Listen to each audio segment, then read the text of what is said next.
Hello friends, good morning. Welcome to one day exam target. आप सभी का स्वागत है आपके अपने चैनल वनडे एग्जाम टारगेट पर। तो आप सभी की यहाँ पर डेली जो 10 बजे करंट अफेयर की क्लास से स्टार्ट हो चुकी है। आप लोग जल्दी से आइए, क्लास को ज्वाइन कीजिए। बहुत ही इंपॉर्टेंट क्वेश्चन का कलेक्शन आपको इस वीडियो में देखने को मिलेगा, तो शुरू से लास्ट तक वीडियो के साथ बने रहिएगा।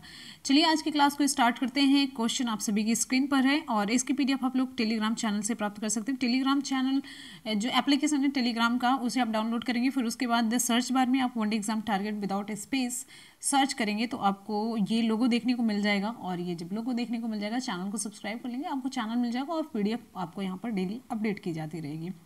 मतलब PDF आपको मिलती रहेगी और जो भी न्यूज़ वगैरह होगी आपको अपडेट मिलता रहेगा। तो चलिए स्टार्ट करते हैं आज की क्लास को बिना किसी देरी के। क्वेश्चन आप सभी की स्क्रीन पर है। क्वेश्चन है, हाल ही में mother Teresa memorial awards for social justice 2020 की मेजबानी किसके द्वारा की गई? विकल्प यहाँ पर हमारा बी से हो जाता है, हार्मोनी फाउंडेशन के द्वारा। तो हार्मोनी फाउंडेशन ने सामाजिक न्याय के लिए दिए जाने वाले मदर टेरेसा मेमोरियल अवार्ड्स की मेजबानी की। इंपॉर्टेंट क्वेश्चन है, ठीक है। और आपको बता दें ये किसके द्वारा शुरू किया गया? तो ये पुरस्कार sister Prema missionaries of charity के सुपीरियर जनरल मदर टेरेसा द्वारा शुरू किया गया ये एकमात्र पुरस्कार है। और आपको बता दें इस वर्ष के पुरस्कारों का जो विषय है, तो इस वर्ष के पुरस्कारों का विषय है celebrating compassion in times of Covid. ये है इस बार के पुरस्कारों का विषय है। और आपको बता दें अब ये पुरस्कार दिया गया तो इसमें विजेता कौन कौन से हैं? तो पुरस्कार में जो विजेता शामिल हैं वो हैं, देखिए यहाँ पर doctor Anthony Fauci. Doctor Anthony Fauci ये संयुक्त राज्य अमेरिका के एलर्जी और संक्रामक रोगों के राष्ट्रीय संस्थान के निदेशक हैं। वह और उनकी टास्क फोर्स इस महामारी की गंभीरता का पता लगाने वाले पहले लोगों में से थे। तो डॉक्टर एंथोनी फॉसी, ठीक है। फिर है यहाँ पर देखिए फादर फैबियो स्टीवेनाजी। तो ये इटली के मिलान के हैं। इन्होंने कोविड-19 से संक्रमित लोगों की मदद करने के लिए चिकित्सा पद्धति में लौटने का फैसला किया। उन्होंने सेंट चार्ल्स बोरमोरो का आधुनिक उदाहरण दिया। उन्होंने 1576 में ग्रेट प्लेग के हिट के दौरान मिलान शहर की आबादी होने पर बीमार और पुनर्निर्मित अस्पतालों को एक तरीके से नर्स करने के लिए वापस चिकित्सा प्रणाली की तरफ रुख किया था। तो इन्होंने भी वापस चिकित्सा प्रणाली की तरफ रुख किया, फादर फैबियो स्टीवेनाजी ने। और फिर अगला है डॉक्टर प्रदीप कुमार, चेन्नई के हैं। इन्होंने आधी रात में शहर के एक कब्रिस्तान में 2 वार्ड लड़कों की मदद से अपने सहयोगी को मुखाग्नि दी, ठीक है। फिर IPS Sanjay Pandey, DG home guards Maharashtra. इन्होंने मुंबई पुलिस उपनगरों में प्रवासी श्रमिकों के लिए पहला राहत शिविर खोलने के लिए एक पुलिस अधिकारी के रूप में ड्यूटी के आह्वान से मतलब परे चले गए, जिनकी आजीविका महामारी को रोकने के लिए लॉकडाउन से बाधित थी। अब यहाँ पर ये अगला है विकास खन्ना, ये हैं US के। इनका मतलब दिल आज भी भारत में अकेले और दलित की सेवा के लिए चलता है, विकास खन्ना जिनका नाम है। तो और फिर आगे हैं KK शैलजा, स्वास्थ्य मंत्री हैं केरल की। उनके असाधारण प्रयासों और विशेषज्ञों और वैज्ञानिक सलाह के बाद महामारी से निपटने में सक्रियता ने अनगिनत केरलवासियों को इस महामारी के क्षेत्रों से बचने में मदद की। अन्य राज्यों के देशों की सरकारों का अनुसरण करने के लिए एक उदाहरण के रूप में इन्होंने सेवा की। तो इतने लोगों को ये पुरस्कार दिया गया इस वर्ष के जो पुरस्कार हैं, ठीक है। और यहाँ पर एक और इम्पॉर्टेंट बात कर लेते हैं, हार्मोनी फाउंडेशन। तो हार्मोनी फाउंडेशन एक अंतर्राष्ट्रीय NGO है, ठीक है। अंतर्राष्ट्रीय NGO है जो सामाजिक न्याय के दायरे में काम करता है। इसकी स्थापना 2005 में अक्टूबर में की गई थी, ठीक है। चलते हैं अगले क्वेश्चन की तरफ। अगला क्वेश्चन आप सभी के लिए। अगला हमारा क्वेश्चन, हाल ही में विश्व संगीत समारोह में तानसेन सम्मान से किसे सम्मानित किया गया? ऑप्शन यहाँ पर हमारा सही हो जाता है ऑप्शन C, पंडित सतीश व्यास। तो मध्य प्रदेश के ग्वालियर में 96वें तानसेन संगीत समारोह का आयोजन हुआ और उद्घाटन समारोह में प्रसिद्ध संतूर वादक हैं, ये संतूर वादक पंडित सतीश व्यास को प्रतिष्ठित तानसेन सम्मान से सम्मानित किया गया। और यहीं पर आपको बता देते हैं भोपाल में स्थित संस्था है, संस्था का नाम क्या है? अभिनव कला परिषद। तो अभिनव कला परिषद को राजा मान सिंह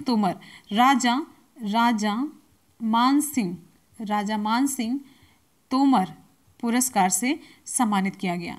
यह समारोह अकबर के दरबार के 9 रत्नों में से एक तानसेन को श्रद्धांजलि देने के लिए आयोजित किया जाता है, ठीक है। आते हैं हम नेक्स्ट क्वेश्चन की तरफ। हमारा अगला क्वेश्चन आप सभी के लिए, हाल ही में किस वयोवृद्ध ब्रॉडकास्टर का निधन हो गया? ऑप्शन यहाँ पर हमारा बी सही हो जाता है, इंदिरा जोसेफ वेनियूर। तो वयोवृद्ध ब्रॉडकास्टर है इंदिरा जोसेफ, इनका भी हाल ही में निधन हो गया और ये एक प्रसिद्ध ब्रॉडकास्टर थी। ऑल इंडिया रेडियो की दिग्गज और त्रावणकोर रेडियो की पहली अंग्रेजी समाचार उद्घोषक थी जब 1949 में इसकी अंग्रेजी सेवा की शुरुआत हुई थी। और आपको बता दें ये प्रसिद्ध साहित्यिक विद्वान और कला समीक्षक दिवंगत EMJ वेनियूर की पत्नी थी। अगले क्वेश्चन पर हम चलेंगे। नेक्स्ट हमारा क्वेश्चन है, हाल ही में PCMC ने किसके साथ मिलकर के पहले सोशल इम्पैक्ट बॉन्ड के लिए समझौता किया?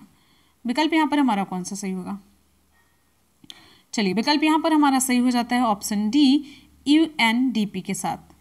तो आपको बता दें पुणे के पिंपरी चिंचवाड़ नगर निगम ने हाल ही में भारत के पहले सोशल इम्पैक्ट बॉन्ड SIB के सह निर्माण के लिए संयुक्त राष्ट्र विकास कार्यक्रम United Nation Development Programme UNDP India के साथ एक समझौता ज्ञापन पर हस्ताक्षर किया। ठीक है, और ये एक पहला ऐसा मौका है जब कोई सरकारी निकाय किसी बॉन्ड में आउटकम फंडर के रूप में कार्य करेगा। ठीक है, तो यहाँ पर आपको बता दें कुछ इंपॉर्टेंट फैक्ट UNDP से रिलेटेड। तो इसका मुख्यालय कहाँ पर है? संयुक्त राज्य अमेरिका के न्यूयॉर्क में है। कहाँ पर है? संयुक्त राज्य अमेरिका के न्यूयॉर्क में है।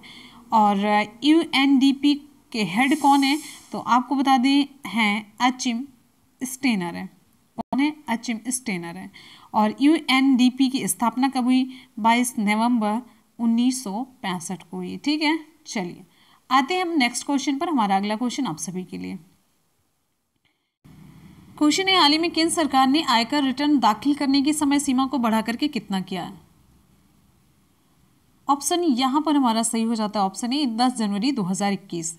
तो केंद्र सरकार ने वित्त वर्ष 2019-20 के लिए, कितने के लिए? 2019-20 के लिए जो ITR है, आयकर रिटर्न दाखिल करने की समय सीमा को और आगे बढ़ा करके कितना कर दिया? 10 जनवरी 2021 कर दिया। 10 जनवरी 2021 कर दिया। इससे पहले यह सीमा 31 दिसंबर 2020 निर्धारित की गई थी। यह समय सीमा का उन लोगों के लिए, मतलब ये समय सीमा उन लोगों के लिए बढ़ाई गई है जिनके खातों की ऑडिट होना आवश्यक नहीं है और जो आमतौर पर ITR फर्स्ट और ITR 4 फॉर्म के जरिए अपनी आयकर रिटर्न भरते हैं। तो ठीक है, और आपको बता दें ये टैक्स रिटर्न दाखिल करने की समय सीमा का ये तीसरा विस्तार है। पहला विस्तार था 31 जुलाई से 30 नवंबर 2020 तक, फिर इसे 31 दिसंबर 2020 तक बढ़ा दिया गया। अब तीसरी बार है इसे 10 जनवरी 2021 कर दिया गया। कुछ इंपॉर्टेंट फैक्ट यहाँ पर बता देते हैं। केंद्रीय वित्त और कारपोरेट मामलों के मंत्री कौन है? तो ये है निर्मला सीतारमण है। ठीक है, बहुत ही इंपॉर्टेंट क्वेश्चन है, नियुक्ति से रिलेटेड मोस्ट इंपॉर्टेंट क्वेश्चन आप सभी के लिए मोस्ट इंपॉर्टेंट है। हाल ही में सेल के नए अध्यक्ष के रूप में किसे नियुक्त किया गया? ऑप्शन यहाँ पर हमारा ए सही हो जाता है, सोमा मंडल। तो सोमा मंडल ने steel SAIL steel authority of India limited, तो SAIL सेल के नए अध्यक्ष का पदभार इन्होंने ग्रहण कर लिया है। और आपको बता दें ये अध्यक्ष का पद संभालने वाली इस निकाय की ये पहली महिला प्रमुख है। बहुत इंपॉर्टेंट क्वेश्चन है ये, नियुक्ति से रिलेटेड बनता है, सेल के नए अध्यक्ष। और ये किसके स्थान पर नियुक्त की गई हैं? तो अनिल कुमार चौधरी के स्थान पर नियुक्त की गई हैं, जो 31 दिसंबर 2020 को रिटायर हो चुके हैं। ठीक है, चलिए बहुत इंपॉर्टेंट क्वेश्चन है ये। अगले क्वेश्चन पर आ जाते हैं नेक्स्ट। उससे पहले थोड़ा सा आपको यहाँ पर बता देते हैं सोमा मंडल के बारे में।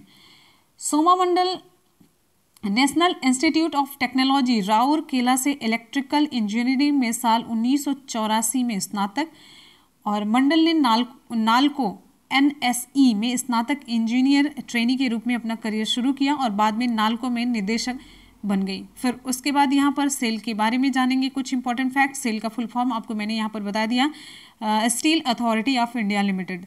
और सेल का मुख्यालय कहाँ पर है? न्यू दिल्ली में। कहाँ पर है? न्यू दिल्ली में है। और सेल की स्थापना कब हुई? 19 जनवरी 1954 को हुई थी। ठीक, चलिए आ जाते हैं हम नेक्स्ट क्वेश्चन पर। हमारा अगला क्वेश्चन आप सभी के लिए बहुत ही इंपॉर्टेंट क्वेश्चन, ये भी नियुक्ति से ही रिलेटेड है। क्वेश्चन पूछा जा रहा है, हाल ही में रेलवे के नए चेयरमैन और CEO का पदभार किसने संभाला? रेलवे के नए चेयरमैन और CEO का पदभार किसने संभाला? ऑप्शन यहाँ पर हमारा सही हो जाता है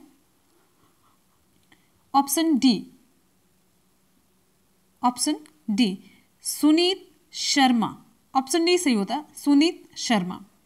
तो केंद्रीय मंत्रिमंडल की नियुक्ति समिति ने यहाँ पर सुनीत ध्यान दीजिएगा, सुनीत शर्मा को रेलवे बोर्ड का अध्यक्ष और सीईओ सहित रेल मंत्रालय में पदेन प्रमुख सचिव के रूप में नियुक्त कर दिया है।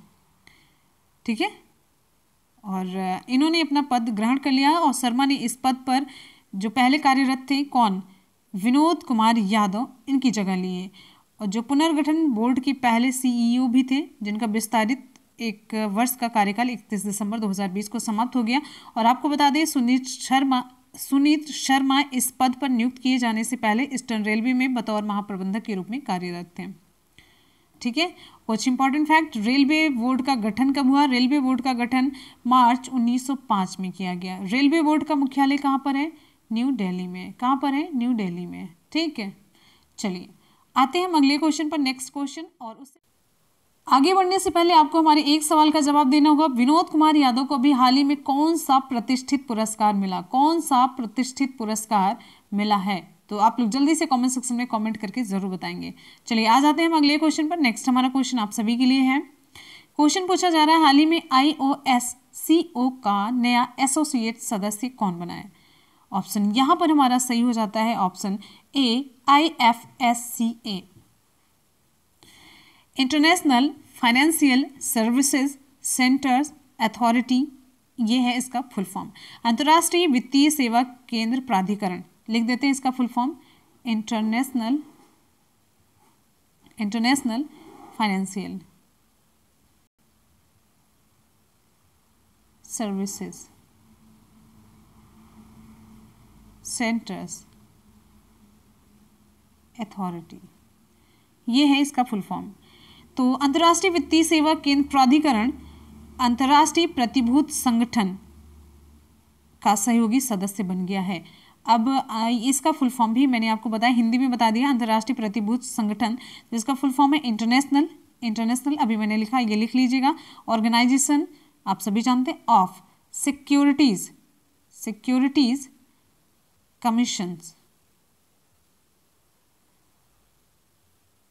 कमीशन की स्पेलिंग आप देख लीजिए।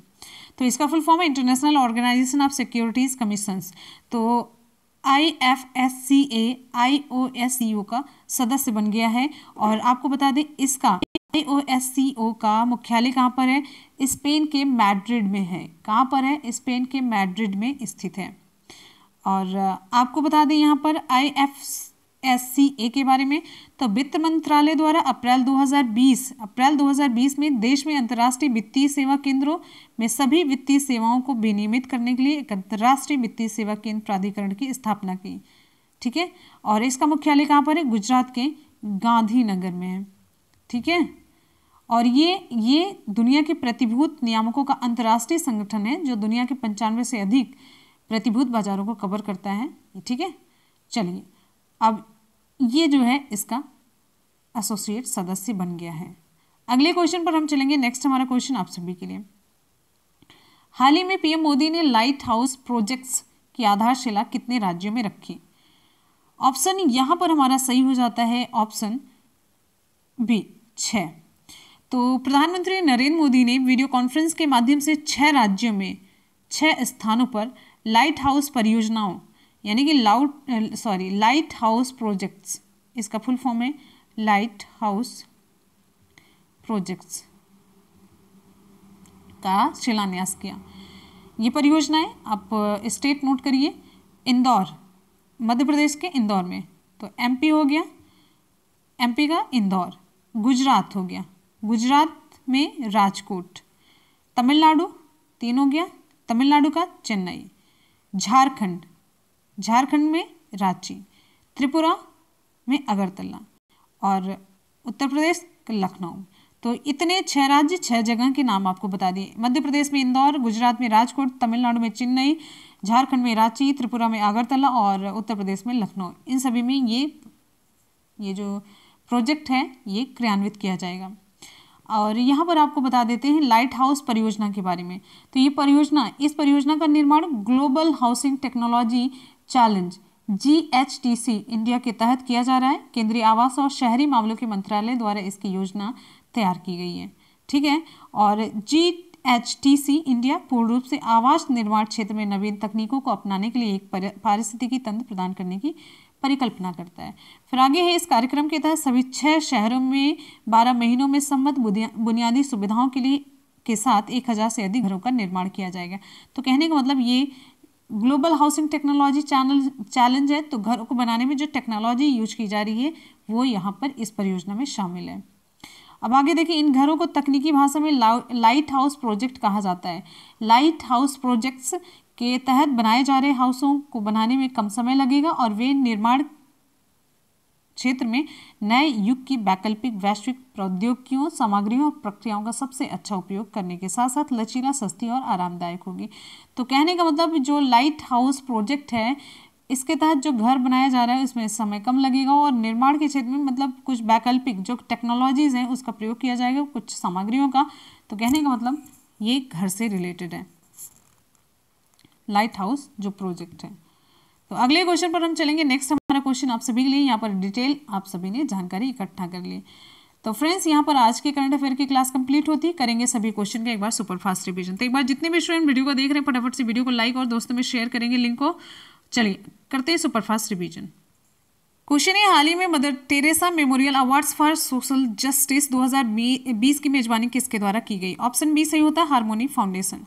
अगला क्वेश्चन है हमारा, यहाँ पर डिटेल आप लोग देख लीजिएगा। क्वेश्चन है, हाल ही में विश्व संगीत समारोह में तानसेन सम्मान से किसे सम्मानित किया गया? ऑप्शन सी, पंडित सतीश व्यास को। नेक्स्ट है, हाल ही में किस वयोवृद्ध ब्रॉडकास्टर का निधन हो गया? ऑप्शन यहाँ पर बी सही होता है, इंदिरा जोसेफ। क्वेश्चन है, हाल ही में PCMC ने किसके साथ मिलकर पहले सोशल इम्पैक्ट बॉन्ड के लिए समझौता किया? ऑप्शन यहाँ पर हमारा डी सही हो जाता है, UNDP। अगले क्वेश्चन पर हम आएंगे। नेक्स्ट हमारा है, हाल ही में केंद्र सरकार ने आयकर रिटर्न दाखिल करने की समय सीमा को बढ़ाकर के कितना किया? 10 जनवरी 2021। नेक्स्ट क्वेश्चन है, हाल ही में सेल के नए अध्यक्ष के रूप में किसे नियुक्त किया गया? ऑप्शन ए हमारा सही होता है, सोमा मंडल। क्वेश्चन है, हाल ही में रेलवे के नए चेयरमैन और CEO का पदभार किसने संभाला? ऑप्शन यहाँ पर हमारा सही हो जाता है, ऑप्शन डी, सुनीत शर्मा। अगला क्वेश्चन हमारा है, हाल ही में IOSCO का नया एसोसिएट सदस्य बना है। ऑप्शन ए सही हो जाता है, IFSCA। क्वेश्चन है, हाल ही में PM मोदी ने लाइट हाउस प्रोजेक्ट्स की आधारशिला कितने राज्यों में रखी? विकल्प बी सही हो जाता है, 6 राज्यों में। तो फ्रेंड्स, यहाँ पर आज के करंट अफेयर का रिवीजन भी सुपरफास्ट कंप्लीट होता है। चलेंगे कल के क्वेश्चन के सुपरफास्ट रिवीजन की तरफ। कल के क्वेश्चन की तरफ आएंगे। हाल ही में किस राज्य में भारत की पहली hot air balloon wild life safari की शुरुआत की गई? ऑप्शन यहाँ पर हमारा डी सही हो जाता है, मध्य प्रदेश। अगला क्वेश्चन, हाल ही में नितिन गडकरी ने किस राज्य में मल्टी मॉडल लॉजिस्टिक पार्क स्थापित करने की घोषणा की? ऑप्शन बी सही हो जाता है, असम।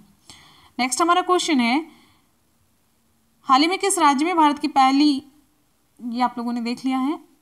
क्वेश्चन है, हाल ही में DRDO के साइंटिस्ट ऑफ द ईयर पुरस्कार से किसे सम्मानित किया गया? ऑप्शन ए सही होता है, हेमंत कुमार पांडे। नेक्स्ट है, हाल ही में ऑटोबायोग्राफी है इन परस्यूट ऑफ जस्टिस का विमोचन किसके द्वारा किया गया? किसकी ऑटोबायोग्राफी का विमोचन किया गया? ऑप्शन सी सही हो जाता है, जस्टिस राजेंद्र सच्चर। ये स्वर्गीय हैं, तो इनकी ऑटोबायोग्राफी है ये। हमारा अगला क्वेश्चन आप सभी के लिए, हाल ही में डॉक्टर हर्षवर्धन कहाँ पर भारत के सबसे ऊंचे मौसम विज्ञान केंद्र का उद्घाटन किए? लद्दाख के लेह में। ऑप्शन यहाँ पर हमारा ए सही हो जाता है। क्वेश्चन है, हाल ही में प्रतिष्ठित इंजीनियर पुरस्कार 2020 से किसे सम्मानित किया गया? ऑप्शन यहाँ पर हमारा बी सही हो जाता है, VK यादव। ऑप्शन बी सही होता है, VK यादव। नेक्स्ट हमारा क्वेश्चन आप सभी के लिए, हाल ही में भारत का पहला पॉलिनेटर पार्क कहाँ पर खोला जा रहा है? ऑप्शन यहाँ पर हमारा डी सही हो जाता है, उत्तराखंड। क्वेश्चन है, हाल ही में इसरो के अध्यक्ष के सिवन को कितने समय का एक्सटेंशन दिया गया? ऑप्शन यहाँ पर हमारा ए सही हो जाता है, 1 साल तक के लिए। तो फ्रेंड्स, इसी के साथ ही आज की करंट अफेयर की क्लास कंप्लीट होती है। आपको कैसी लगी हमेशा की तरह अपना फीडबैक जरूर दीजिएगा। चलिए इसी के साथ ही मिलते हैं फिर आज के सवाल में। आज का सवाल आप सभी के लिए है। आज का सवाल आप सभी के लिए बहुत ही इंपॉर्टेंट क्वेश्चन है, हाल ही में सेल के नए अध्यक्ष के रूप में किसे नियुक्त किया गया? विकल्प आप सभी के सामने, आप लोग कॉमेंट सेक्शन में फटाफट से कॉमेंट्स करके जरूर बताइएगा और हमेशा की तरह अपना फीडबैक जरूर दीजिएगा। मिलते हैं फिर नेक्स्ट क्लास में, तब तक के लिए अपना ख्याल रखिएगा। Goodbye and take care. Thank you so much. Love you all. Bye bye and take care. जय हिंद।